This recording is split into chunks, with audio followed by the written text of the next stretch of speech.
महर्षि च्यवन की कथा और च्यवनेश्वर की महिमा।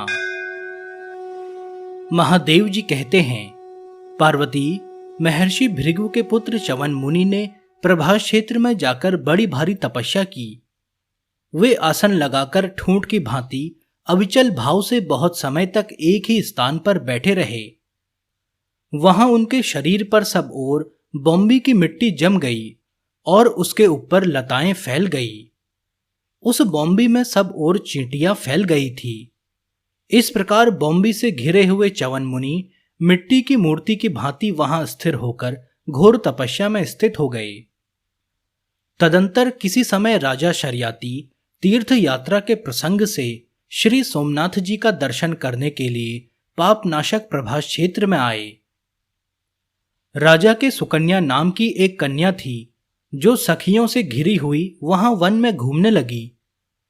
घूमते घूमते वह च्यवन मुनि की बॉम्बी के समीप जा पहुंची। वहां उनके चमकते हुए नेत्रों को देखकर उसने कौतूहलवश सोचा, यह क्या है? फिर उसने कांटे से उन दोनों नेत्रों को छेद दिया। नेत्रों के बिंध जाने पर मुनि के कोप से राजा शर्याती के सैनिकों का मलमूत्र रुक गया। इससे सारी सेना बहुत दुखी हुई। यह देख राजा को भी बड़ा दुख हुआ। वे बोले, आज किसने यहां महात्मा भार्गव का अपकार किया है, उसे तुम लोग शीघ्र बताओ। सैनिकों ने उत्तर दिया, हमें किसी अपकार करने वाले का पता नहीं है। तब राजा ने अपने सुहृदों से पूछा। सैनिकों को दुख से व्याकुल तथा पिता को चिंतित देखकर सुकन्या ने कहा, पिताजी, मैं इस वन में घूम रही थी। इतने में एक बॉम्बी के भीतर से मुझे जुगनू की भांति चमकते हुए दो प्रकाश दिखाई पड़े। मैंने अज्ञानवश उन्हें बीध डाला। यह सुनकर राजा शर्याती शीघ्र ही बॉम्बी के पास आए और उन्होंने तपोवृद्ध एवं वयोवृद्ध च्यवन मुनि का दर्शन किया। तदंतर वे हाथ जोड़कर सैनिकों के कष्ट निवारण के लिए प्रार्थना करते हुए बोले, भगवान, मेरी बालिका ने अज्ञानवश जो आपका अपराध किया है उसके लिए क्षमा करें। इसके बाद महर्षि के आज्ञा से शर्याती ने उन्हें अपनी कन्या ब्याह दी और स्वयं सेना के साथ नगर को प्रस्थान किया। सुकन्या परम उत्तम तपस्वी पति को पाकर प्रेम पूर्वक तपस्या और नियम से रहती हुई उनकी सेवा करने लगी। मुनि के यहां जो अतिथि आते उनका यथोचित सत्कार करके वह शीघ्र ही महर्षि च्यवन की सेवा में संलग्न हो जाती थी। कुछ काल के पश्चात अश्विनी कुमार नामक देवता उस वन में आए। उन्होंने सुंदर दांतों वाली सुकन्या को स्नान करते जाते हुए देखा और उसके समीप जाकर कहा, वामोरु, तुम किसकी स्त्री हो और इस वन में किस लिए घूम रही हो? सुकन्या ने प्रसन्न होकर कहा, आप लोग मुझे शर्याती की पुत्री तथा महर्षि च्यवन की पत्नी जाने। अश्विनी कुमार बोले, तुम्हारे पिता ने जानबूझकर इस गतायु महर्षि के साथ तुम्हारा विवाह कैसे किया? च्यवन जी तुम्हारे पालन पोषण और रक्षण में तो सर्वथा असमर्थ हैं, अतः उन्हें छोड़कर तुम हम दोनों में से किसी एक को अपना पति बना लो। उनके यों कहने पर सुकन्या बोली, देवताओं, मैं अपने पतिदेव च्यवन में पूर्णतः अनुरक्त हूं। मेरे विषय में आप लोग कोई ऐसी आशंका न करें। तब अश्विनी कुमारों ने कहा, देवी, हम दोनों वैद्य हैं, तुम्हारे पति को रूप और यौवन से संपन्न कर देंगे। उसके बाद हम तीनों में से किसी एक को तुम अपना पति चुन लेना। उन दोनों की यह बात सुनकर सुकन्या च्यवन मुनि के पास गई और अश्विनी कुमारों ने जो कुछ कहा था वह सब उनसे कह सुनाया। उसकी बात सुनकर मुनिवर च्यवन ने कहा, अश्विनी कुमारों की बातों का आदर करो। मुनि की यह आज्ञा पाकर सुकन्या उन दिव्य रूपधारी देव वैद्यों से बोली, आप दोनों ने मेरे पति को तरुण बनाने के विषय में जो कुछ कहा है उसे शीघ्र पूरा करो। वे बोली, तुम्हारे पति इस तालाब में प्रवेश करें। तब मुनिवर च्यवन ने दिव्य रूप की अभिलाषा से शीघ्र ही उस तालाब में प्रवेश किया। तत्पश्चात अश्विनी कुमार भी उस जल के भीतर प्रविष्ट हुए। दो ही घड़ी में वे तीनों उस सरोवर से बाहर निकले। उनके रूप और वेश दिव्य थे। तीनों ही तरुण एवं दिव्य कुंडलों से विभूषित थे। वे सब एकत्र होकर बोले, शुभे, हम में से एक को वरण करो। सुकन्या ने सबको एक समान रूप वाले देखकर अपने मन और बुद्धि से निश्चय करके अपने पति च्यवन मुनि को पहचान लिया और एकमात्र उन्हीं का वरण किया। अपनी पत्नी को पाकर तेजस्वी महर्षि च्यवन अश्वनी कुमारों से बोले, अब दोनों ने कृपा करके मुझे दिव्य रूप तथा तरुण अवस्था से संयुक्त किया और मुझे अपनी पत्नी की प्राप्ति हुई। इसलिए मैं आप दोनों को यज्ञ भाग का अधिकारी बनाऊंगा। मुनि की यह बात सुनकर अश्वनी कुमार प्रसन्नतापूर्वक चले गए।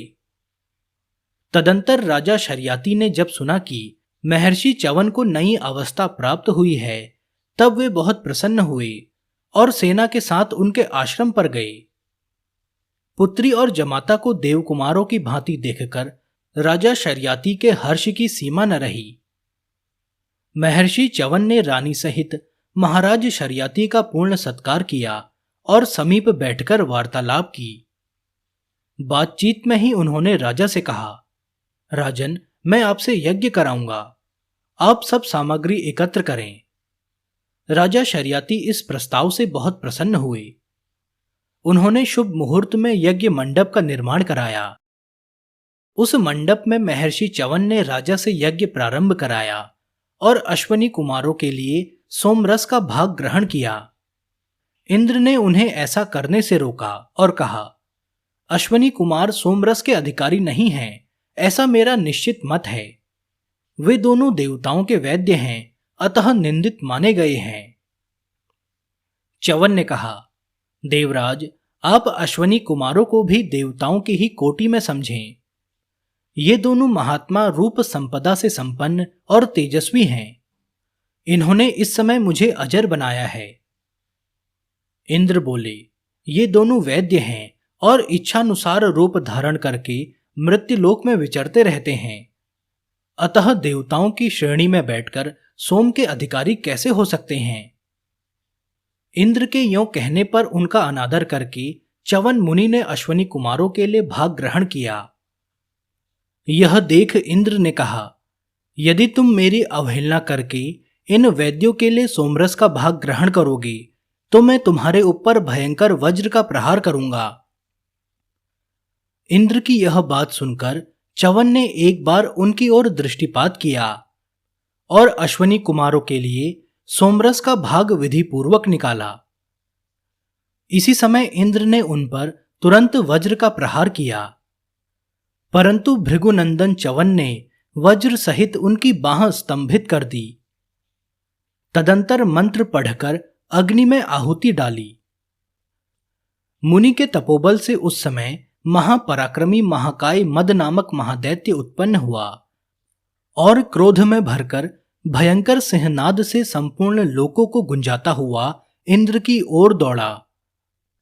मुंह फैलाए हुए काल की भांति उस दैत्य को आते देख इंद्र भय से पीड़ित हो गए और मुनिवर च्यवन को प्रणाम करके बोले, भृगुनंदन, आज से ये दोनों अश्वनी कुमार सोमरस के अधिकारी होंगे। तपोधन, मुझ पर आपका अकारण क्रोध न हो। जिस प्रकार आपने इन अश्वनी कुमारों को सोमरस का अधिकारी बनाया है, उसी प्रकार मेरी रक्षा के लिए भी अपने बलवीर्य को प्रकाशित करें। आज की इस घटना से सुकन्या के पिता राजा शर्याती की कीर्ति संसार में अमर होगी। आप मुझ पर कृपा करें। इंद्र के इस प्रकार प्रार्थना करने पर मुनिवर च्यवन का क्रोध शांत हो गया। इंद्र उनकी आज्ञा ले शीघ्र वहां से चले गए। च्यवन ने इंद्र की पूजा करके अश्वनी कुमारों सहित सब देवताओं का पूजन किया तथा राजा शर्याती का यज्ञ पूर्ण कराकर वे सुकन्या सहित इस वन में विहार करने लगे। उनके द्वारा स्थापित च्यवनेश्वर लिंग महापातकों का नाश करने वाला है। जो विधिपूर्वक च्यवनेश्वर की पूजा करता है वह अश्वमेध यज्ञ का फल पाता है। यहां अश्विन मास की पूर्णिमा को विधिपूर्वक श्राद्ध करें और ब्राह्मणों को भोजन कराएं। यूं करने से कोटि तीर्थों के सेवन का फल प्राप्त होता है।